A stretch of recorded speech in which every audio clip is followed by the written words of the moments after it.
Welcome to Season 4 of the Empowering Women podcast, a production of the Empowering Women in Industry organization. Together, we will hear from ambitious and inspiring career women as they share their stories of success in overcoming career challenges. I'm Charlie Matthews, founder of Empowering Women, and I'm proud to introduce our host, Shannon Bumgarner from Femspire.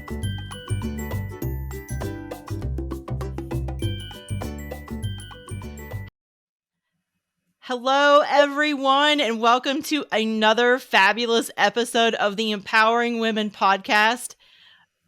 Y'all, it is hard to believe that we are midway through 2022. And I don't know about you, but during this time of year, I just do a little mid-year check-in with myself. Things are going the way that I expected, which they typically aren't.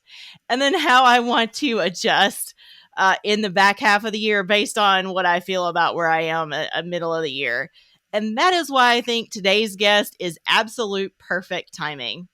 So Kristin Winkle Beck, I had an opportunity to meet her through a business coaching program, and she is an enthusiastic coach who I've come to love, an optimistic problem solver, and a servant leader. She had her own great resignation in 2017, so she was ahead of the curve, taking a personal sabbatical to rest, recharge, and refocus her career. So during this time, and to jumpstart her next chapter, she completed a coaching program accredited by the International Coaching Federation, otherwise known as ICF, which led her to the creation of her own executive career coaching and consulting firm entitled Pivot Point Professionals, LLC. But what I'd like to tell you about Kristen is she is a master networker. She's one of the best I've seen, and a coach for those looking to career transition. So I think she walked into our lives at the exact right time. Welcome, Kristen, to the podcast. Shannon, thank you so much. I'm absolutely humbled and honored to be here today and really looking forward to this conversation. Yeah, me too. So Kristen and I think have become sisters over our coaching program over the last, 12 weeks or so. But I love to start the podcast. I've learned a lot about you in that period of time, but I want our guests to hear a little bit more about your story. So tell us a little bit about that story and the road you've taken to get where you are today. Well, much like many of your listeners, life is not a straight line. I spent more than 20 years in an unlikely corporate profession. I spent most of my career in a variety of operations and relationship management roles within Fortune 100 companies like Bank of America, GE Consumer Finance, and Capital One. And enjoyed my time and enjoyed the wonderful people I met and the great projects and companies that I got to be part of during their rapid growth. But in 2016, I sort of started to get this restlessness about my spirit, and I just couldn't let it go. I couldn't shake it. I was no longer chasing the next promotion or the next title. And I just had sort of lost the passion for the payments industry. And so I started to do a lot of reflection. It was during that time that I enrolled in a nonprofit certification just to explore the nonprofit world. I've always had a heart and passion for getting involved in the community and in a variety of organizations and circumstances in which I could give my time. And so it was during that time that I really started thinking much more intentionally about what was going to be next I had been about 20 years in corporate America at that point. So I started to think about what was the second half going to look like. And rather than letting it happen, to me, I decided that I needed to take charge and I needed to really explore what the options were. And so I was quite certain that I was going to go through this nonprofit program. It was going to be a thumbs up or a thumbs down. And I'm a woman of faith, and I was prayerfully discerning what that next step would look like. And I got this call to rest. And I was like, oh, no, I'm from the Midwest. We work. We do not quit.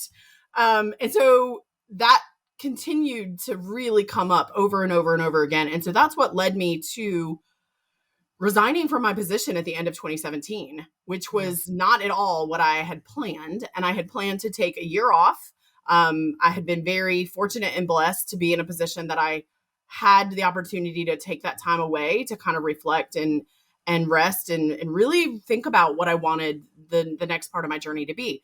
during that time of sabbatical, I did a lot of fun things, as people might expect, but I also encountered my coaching program. And I have always had a coaching style to my management and leadership. I'm not a dictator. I don't tell people what to do. I believe in collaboration. I believe in helping people to discover for themselves what is going to work best for them and in their roles to help them be successful. So after going through that program, I was pivoting before pivoting became that word that everybody rolls their eyes at. But as I was trying to anticipate what did I want my coaching practice to look like, I could not shake the word pivot. And it was really about making a change and making an intentional change. And so I founded the company, the practice, which I still have, in the summer of 2018. So it's hard to believe that it's been 4 years. And so, it's been a wonderful journey. I have evolved as a coach. Certainly, no one could have expected all that we've been through the last 3 years, but it has been an absolute pleasure and joy to really, just see people's journeys and their progression. And I love to see leaders not just settle, not just take it as the status quo, but to really take charge of their careers and their lives, right? Because it's an integrated situation.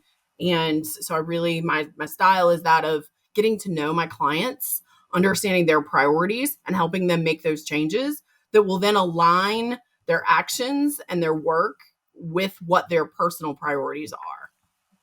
Yeah, I love, there's two things there that you said that I love. One, that you listen to that calling. So I think many of us kind of brush it aside and say, well, I have on paper, my life is good.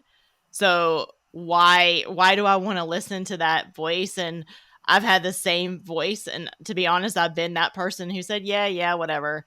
I got that really good life on paper. So I love the fact, and that's one thing I want our listeners to walk away with. If you've got that nagging voice, maybe you should sit down and sit with that voice for a little bit and see if there is a change that maybe you should be considering for your career or maybe your own business, maybe whatever that looks like. And then the second part is rest. I find this with many, maybe the Midwestern mindset, but with women leaders in particular, we're like, no, we got to go get it done. We've got this. We got to go get it done. And maybe it's not a full year sabbatical like you were blessed to be able to take, but maybe it's just a weekend or a week where you take that rest and you sit back and reflect. You go do that fun thing that you like to do. And in the background, you're kind of background processing about what that voice that's speaking to you. So I love both those parts about your story. Well, let me add to what you just said, because I left my full-time role and started my sabbatical in December of 2017. But in 2016, I really started an intentional, for me, I was really kind of calling it the Sabbath, right? And that was, I was taking, and it started out with half a day on the weekends where I would give myself permission to just do, there was no obligation, right? So I was carving out Saturday mornings were my time to do what I wanted to do, or do nothing at all, or sleep in, or read a book. And it started to grow. And then I started to take a quarterly retreat. And there was a local retreat house to the Charlotte area that I spent a lot of time at.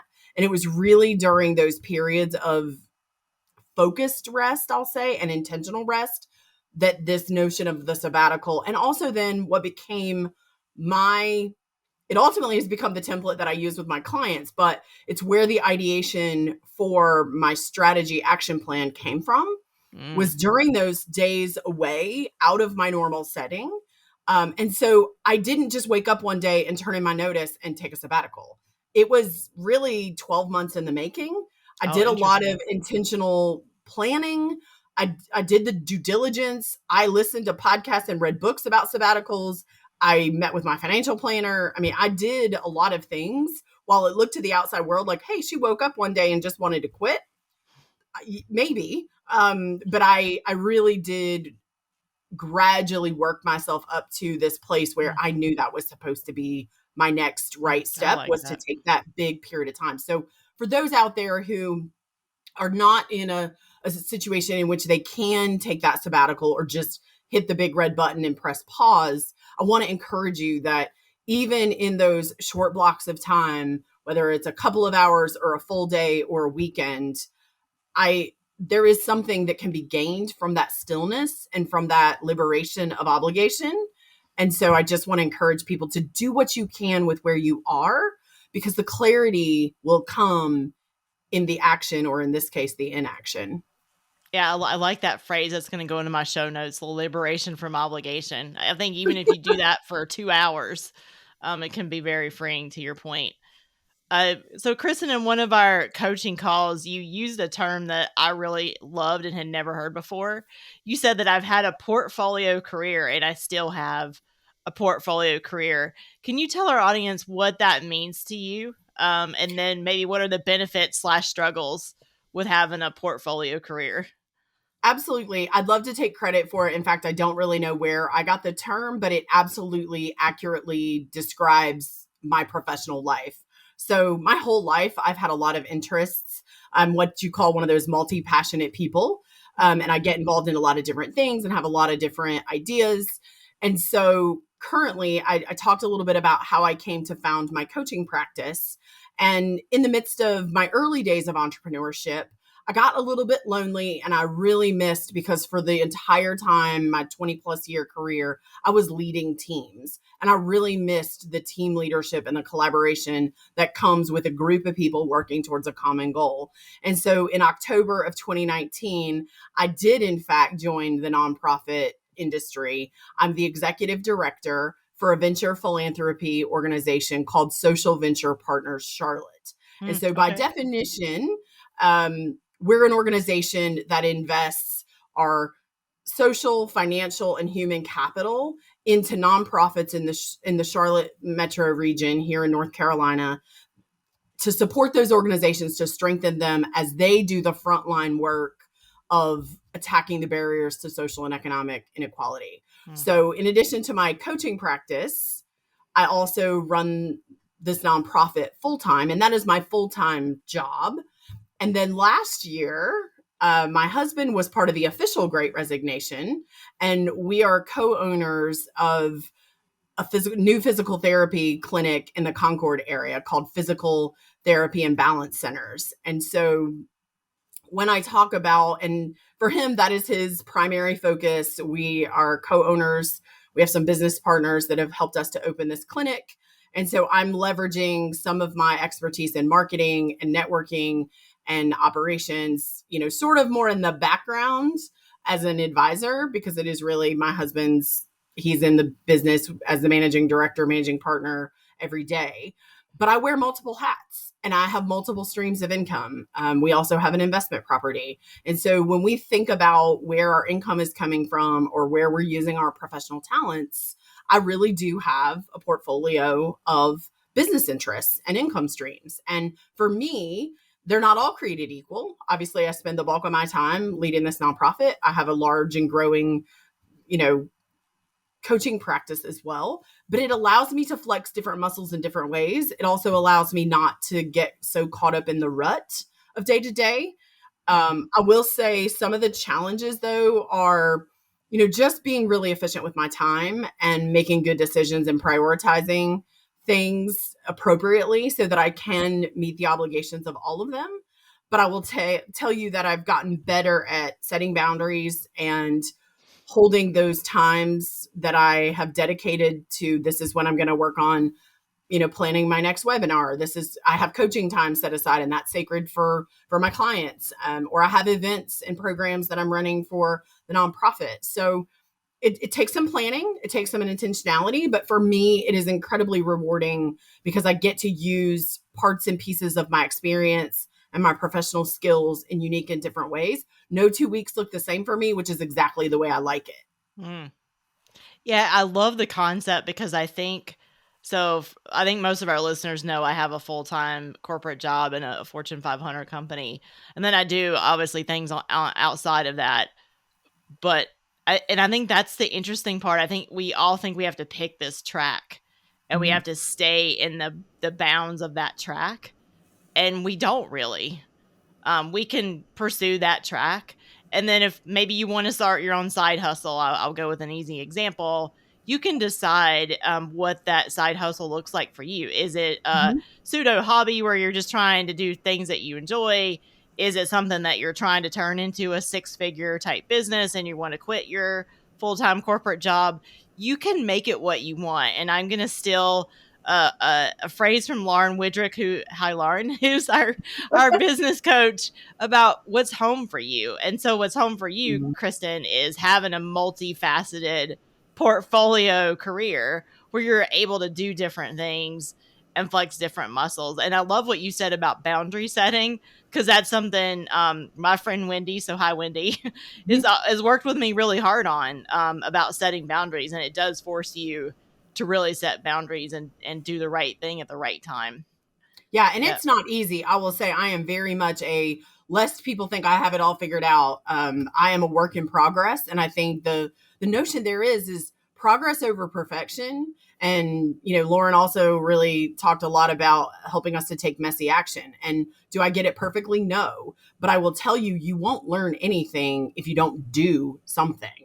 And Yep. and that goes for exploring a new career option, or thinking about starting a new business, or researching an investment property. I think growing up, it was kind of frowned upon having multiple jobs, and that was a sign of financial struggle. And I recognize that for some families in our country to this day, it is a sign of financial struggle. But I Right. think for those of us that have had a more traditional corporate path, this notion that you have multiple opportunities or multiple incomes, the stigma is gone. I think most people are they know at least one person that is doing some kind of side hustle, or has an investment in a business, or a rental property or something. And so I really want to tell people, I think, for so long we were focused on finding that one perfect job that checked all the boxes. And I think for me, I realized that I may never find that one perfect job, and that's okay. Like, Yep. I have an opportunity where I have the flexibility working with a nonprofit. I have the flexibility with my coaching practice, and my husband's business. I'm sort of in the background there, but it's an opportunity to do those things and to have unique opportunities, unique earning potential. And I just invite people to really think differently. Like, maybe it's not just that one next opportunity. And most people I do know that have a portfolio career, so to speak, it's not equally weighted. Most of their opportunities, whether it's a full-time job or maybe they just own multiple businesses, during different seasons, different parts of their career or portfolio are going to require different amounts of attention. And so it's not a set it and forget it, is a constant evaluation of priorities and critical needs, and devoting the time necessary to each element of my career, doing the right thing at the right time. Yep. I like that. Doing the right thing at the right time. Yep. So speaking of doing the right thing at the right time, we've mentioned you started your own company, and being somebody who, as you know, is working on that same path. What caused you to do that? I think entrepreneurship is something that kind of calls to you. So I'm curious what caused you to dip your toe in that water. You know, if if I had told myself 25 years ago or more, when I was in the early stages in college and trying to figure out what I wanted to be when I grew up, I came from a long line of entrepreneurs, and I was Mm, running as hard and as fast away from that entrepreneurship lifestyle as possible. So I tell people I'm sort of an unlikely entrepreneur. It found me. I didn't really find it. Also, I would say is that my corporate life, while I worked for marquee Fortune 100 companies, I was always part of these small startup departments and product lines inside these massive corporations. And I think, shout out to my parents for their work ethic and what they taught me. You work like your name is on the door. And I have always, whether I was working for, a big global bank or what have you, like, I've always worked like it was my name on the door. So when the opportunity came forward, and when I started to explore this coaching concept, I think I was trying to be the coach that I didn't have. I went through the journey of my professional pivot without the guidance of a coach. And I think that was a little naive on my part, but I didn't understand the power of having a coach. And so I thought, if I can pay it forward and help someone who felt like I felt, and I'll also put it out there that there's been times in my career on the front end of the Great Recession in 2008 where I got laid off from one of these big marquee companies that was super stable. And because I was part of a startup division, we weren't making any money. So they slashed our division. And I got the gift through my severance package of outplacement support. And while it was helpful, it wasn't complete in terms of what I needed. And so I had some inklings back then. And so it's not just for people who are in a stable job and are unhappy. I also have worked with people who found themselves like, wait a minute, I had been with this company for 20 years and I just got my notice. And now what am I supposed to do?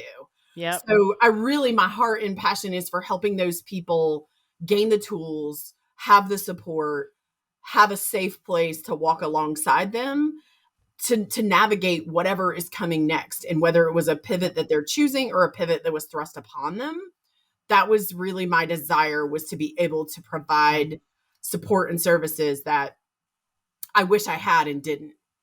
Yep. So I'm going to pay you for this later, Kristen, but you actually did a really nice transition for me into my next question, which is that I think if you're choosing the career transition, or maybe it's chosen for you, they're tough for all of us, right? I think no matter how you cut it, it's tough. So I'm curious, in your years of experience, what are some of the common mistakes you see people make along the way? I think one of the biggest mistakes people make is they isolate. They think they should be able to figure it out on their own. They've had this long, successful, many of my clients, because I tend to work with more seasoned leaders and professionals, they tend to think that, well, I've had this long and successful career, so surely I can figure out what's next. And I don't need support. I don't need help. That would be me. That's what I would do. But go ahead. So I think that's probably one of the biggest, myths is there's power in connection. And even if you're introverted, there are other introverts out there that are walking this career transition journey along, in the same parallel timing, right? I also think that the recognition of if there is grief here, even if it was a choice that you made to move into something else, there's still this part of you that it is not a waste of what you've done.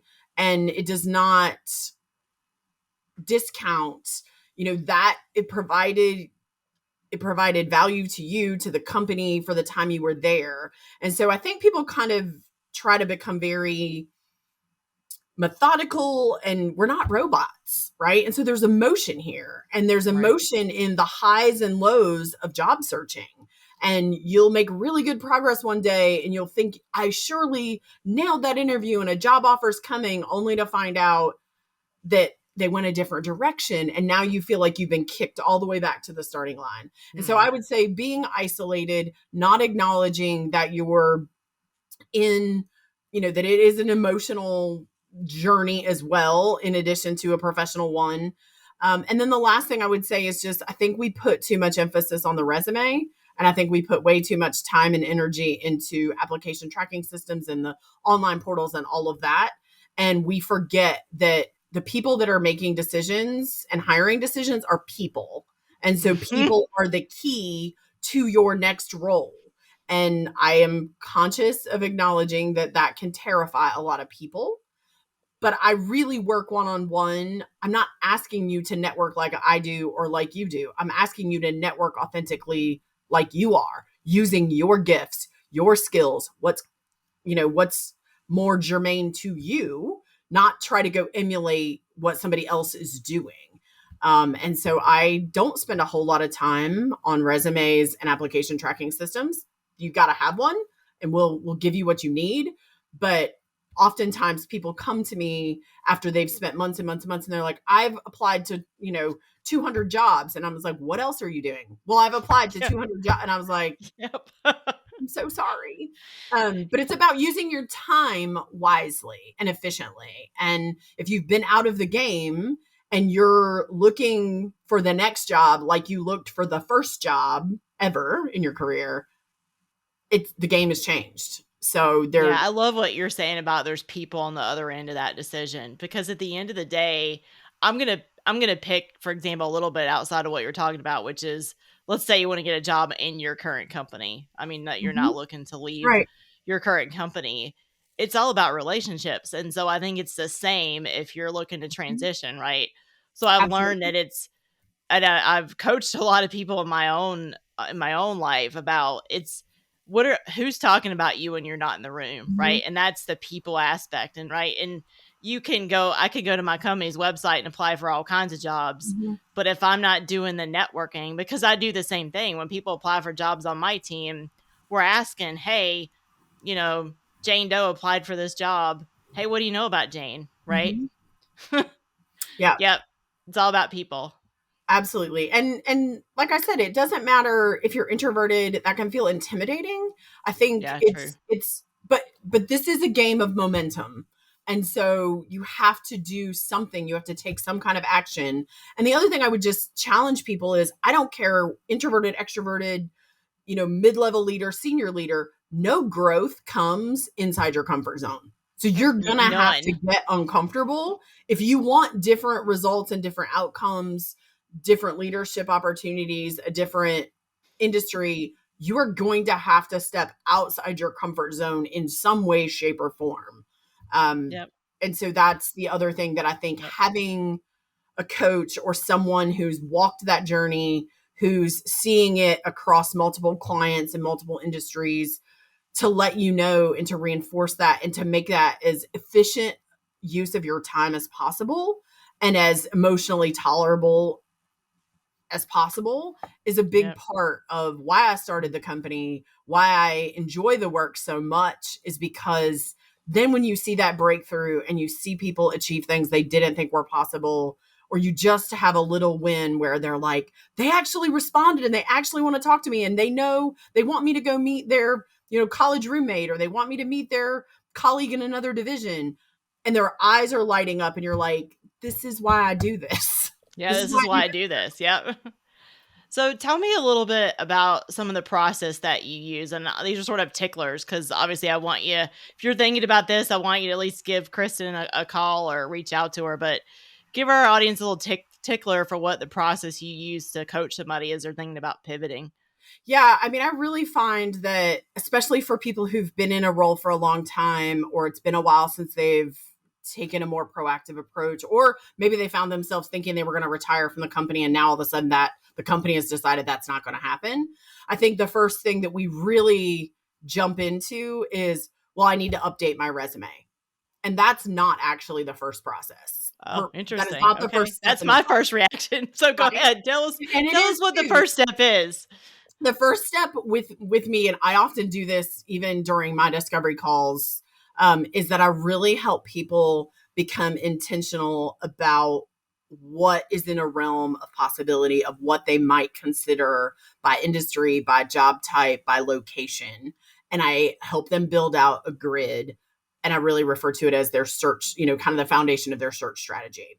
Other tactics that I will do is look at priorities. So as you're building out your search tactics and strategies, it's also, you need to understand what your priorities are and be clear about what those things that are non-negotiables versus a nice to have. And so it's about setting your strategy is incredibly important. Then it's about building your brand, and your brand is more than your resume. It's your LinkedIn profile and how to engage that way. It's your story. It's your elevator pitch. Yeah, and we did personal branding, and so I'll give Perry Richmond a shout out here. She helped me with my own leader brand. It's also where and how you show up. So kind of back to the LinkedIn profile, it's if you do choose to engage in social media or blogs or what have you, what are you blogging about? What are you posting about? What is your voice being lent to? What meetings, what networking events and such? What organizations are you joining for whatever reason? Yep. And so understanding your brand, understanding how you're going to show up, and then, starting to be very intentional around what are some of those next possible opportunities, companies, identifying target roles, target companies, and creating that networking strategy. Because as I said, you can set all the Indeed job alerts and LinkedIn job alerts you want. It's much like a very competitive housing market for those people who are homeowners, right? Is you've found the neighborhood, you know which subdivision you want to live in. How do you find the house before it goes on the market? The hidden job market. How do you navigate that? And that is usually only uncovered if you're active in building relationships and talking to people in the industry or in the companies that you have on your target list. And so I really do, as we've already talked a lot about, is I really do help people to come up with a strategic networking plan that is authentic to them. And then it's just a process of consistency and action. Throughout this process, once you get your strategy and your branding, I do have a strategic action plan template that I help my clients to build. So it is just like if you work in a company and you've got your sort of action plan to complete a project, it's the same thing. And sadly, in today's day and age, if you really want a new role, it's going to take some intentional planning. It's going to take you carving out time. But I want it to be potent action. I want it to be efficient because you have other obligations, maybe to family or outside commitments or interests. And nobody is as I mentioned before, you're not a robot. So you can't do this 40 hours a week. You want to have a plan. You want to know what your next steps need to be. Some of that is going to be research-based. Some of that is going to be, you're going to have to update your resume. And sadly, you're going to have to update your resume for every job you apply for online. It's just a part of our reality now. So I don't write resumes for people. I don't write LinkedIn profiles for people. What I do is equip my clients to be able to do that themselves. I am very much a part, and that is a collaborative process, so that for those of you who are like, I don't know how to do that, I got you. I have templates. I have suggestions. I'm a powerful editor. But you don't want to pay me to build your resume because you're going to have to be paying me a lot. Right. Yeah. So I really help people to kind of create that. And then as you progress in the process, there's interview support, there's, negotiation. And then I also even provide transition support as you launch into that. Back in the day, it was like, I just need a coach to help me get the job. Once I get the job, I'm good. What I've actually found is that for those that have stayed on, or maybe they engaged with me and got a job sooner than they thought, we've converted those sessions into the transition planning sessions. And I've helped people build a 90 and 180 day plan. So they walk in the door with, and hand their boss like, hey, here's what I think my first 90 days should look like. What do you think? It sets an amazing first impression with people.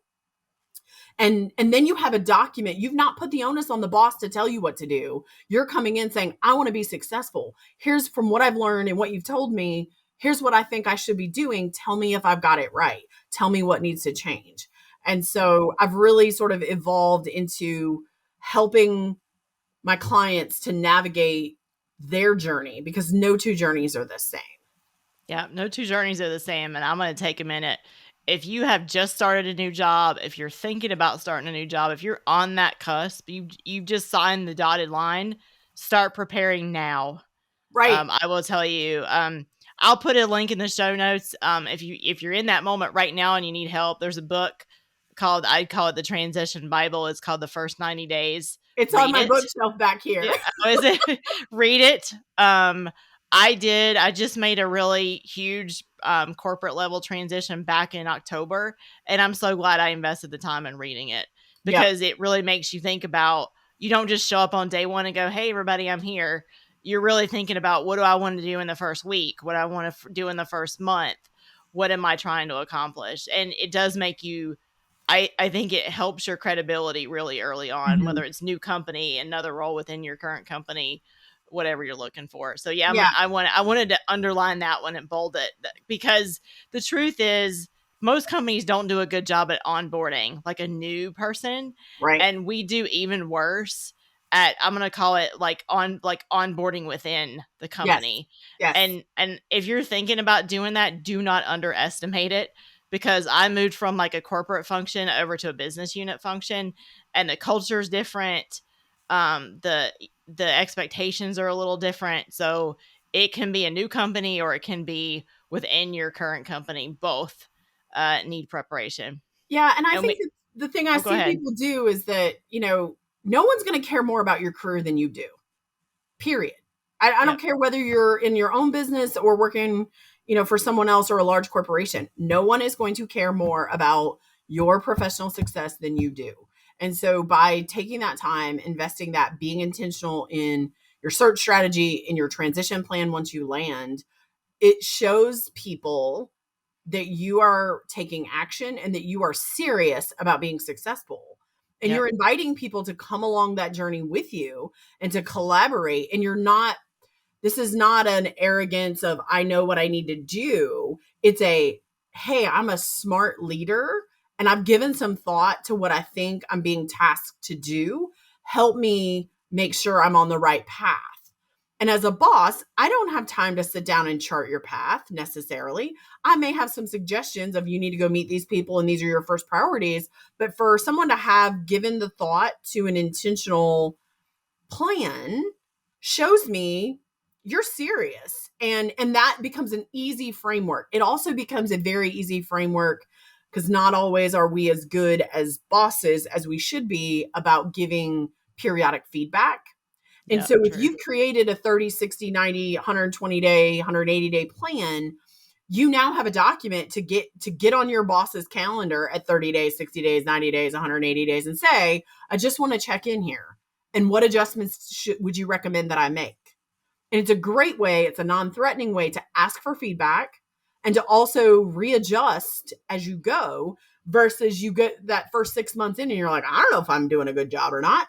I have no idea. And you're waiting for the annual performance review or whatever your company does. And then you get there and maybe it's a really good surprise. Maybe it's what you expect. And then on the terrible side, maybe it's you think you're doing well and your leader has a different view. And so it's sort of, it's not a pushy way. It is a very business centered way that you can get some feedback on your performance, on your progress, to check in. Am I going down the right path or not? Am I progressing as quickly as I should? Yes or no?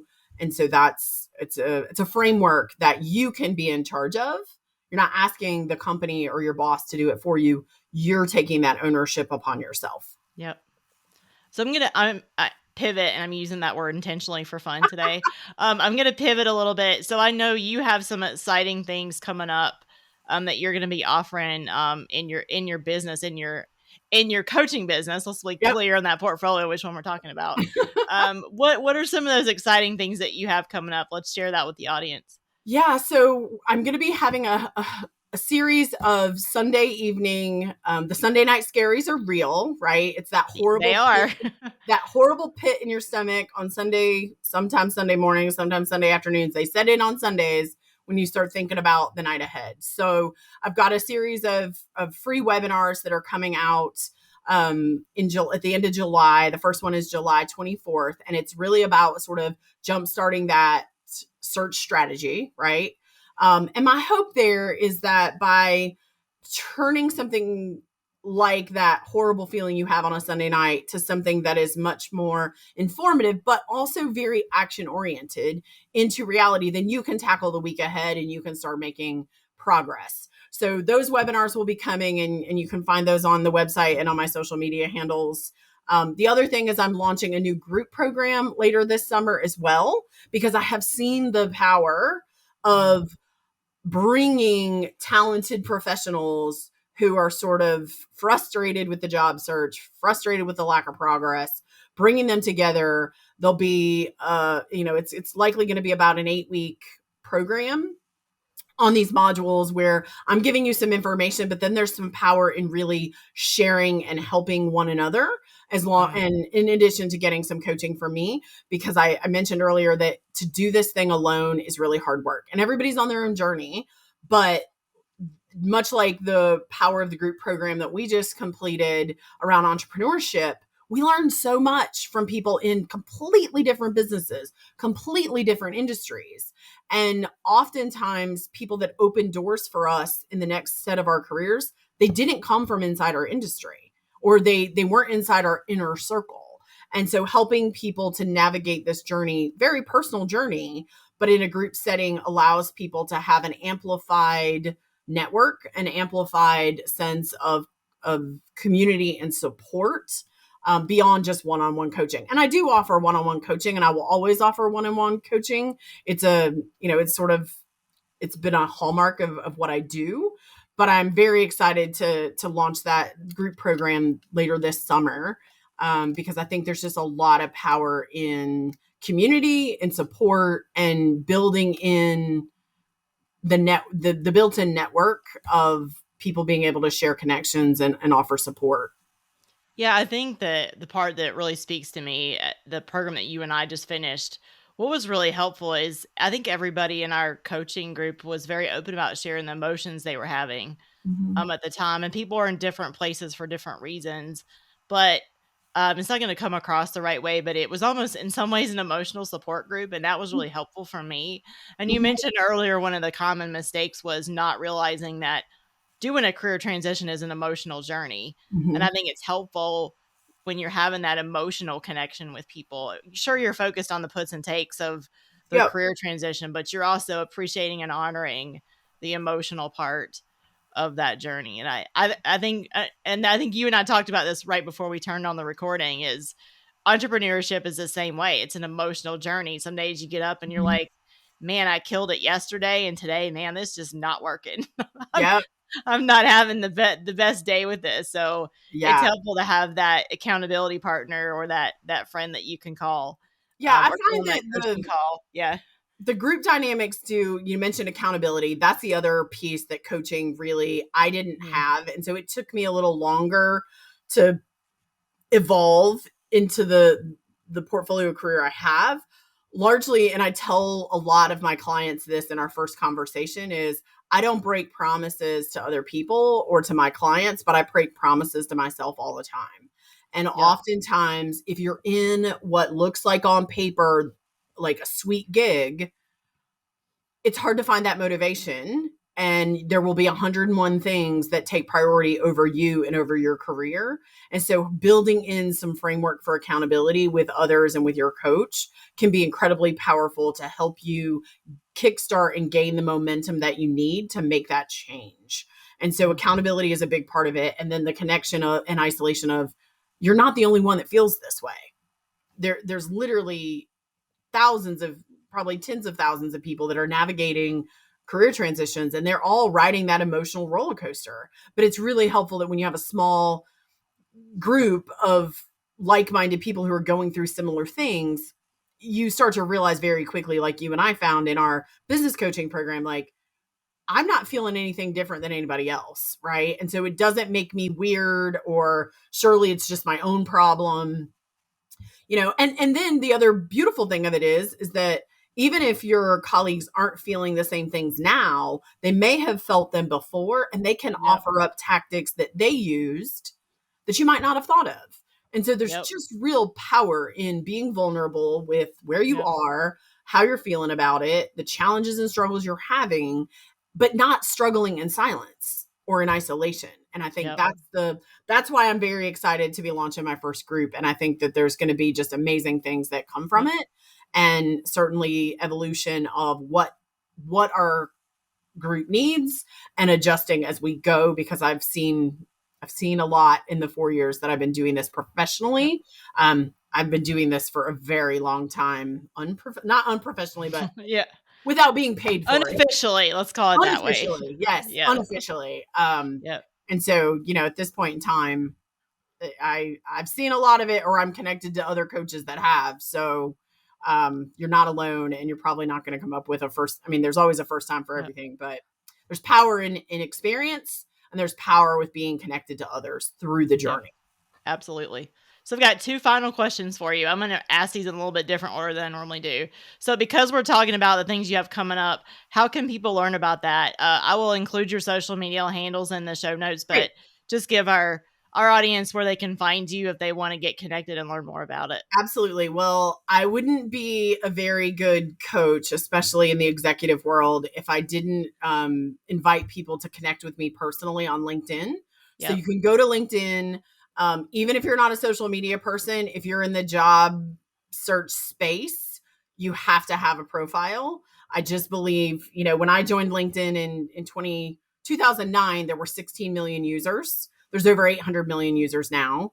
All 100% of Fortune 500 executive companies, their executives are on there. So it is the place to establish credibility. And even if, you want to be introduced to somebody, I don't take a meeting anymore without going to LinkedIn and looking at who is this person, and do I want to give one of my most valuable resources? Do I want to give my time to meeting that person? So go to LinkedIn, type in Kristin Winkle Beck. I would invite you to send me a personalized connection request. I'd love to meet you. My website is pivotpointprofessionals.com. And so there'll be more information about the upcoming webinars and the coaching programs there, along with my email address. People can reach out. Okay. I'd be happy to do that. I do offer, strategy sessions that are no sales, no pressure. If that's what you're looking for, is just some validation, I'm happy to do that as well. Awesome. And then my final question. So we've talked a lot about today, and we've talked about you have a lot of official and unofficial experience.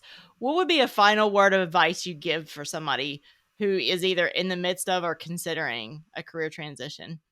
There is absolutely no substitution for action.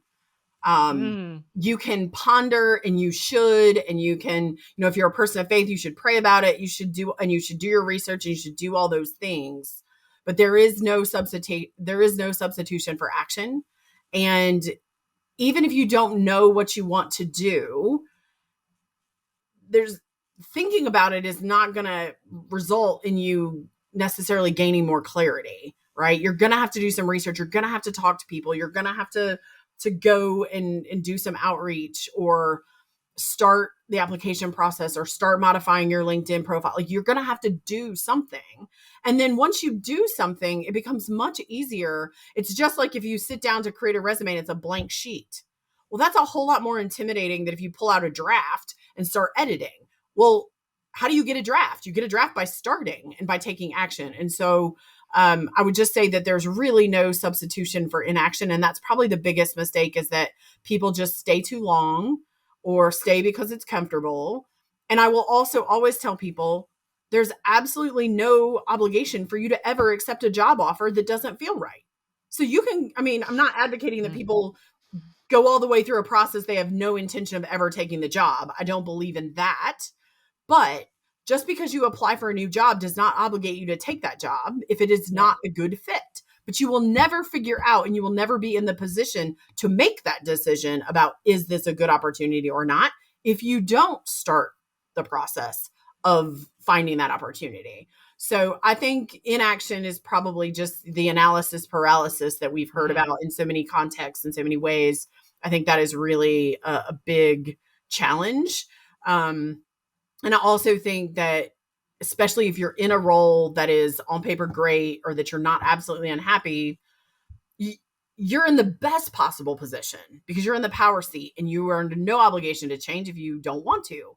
But you may be surprised by what's out there. And so many people just, they slide into comfort, and they get lulled into sort of acceptance or mediocrity, or they become too comfortable and they settle for less than what's their best opportunity. And sometimes you do need to take a leap of faith. It doesn't have to be a giant leap like I took, which was a sabbatical. It can be a series of incremental leaps, but none of that progress happens if there's no movement, or even a little leap of any kind. I love that, Kristen. So I can't believe it's time for us to end our time today. I just love spending time with you. So I'm going to end with Kristen's advice. Go take a little bit of action. Maybe you're putting your toes in the sand because you're taking a family vacation, but just think about it. Go do that next. I'm going to call it your next couple of hops till you're ready to get to your leap. And just go do something. Go, because the world needs your amazingness, and go be fabulous. So with that, I'm going to end this amazing episode of the Empowering Women podcast, and I will see you next month. Thank you, Kristen, so much for your time. It's been a pleasure. Wishing everybody the best of luck, and I look forward to meeting them. Bye, everybody.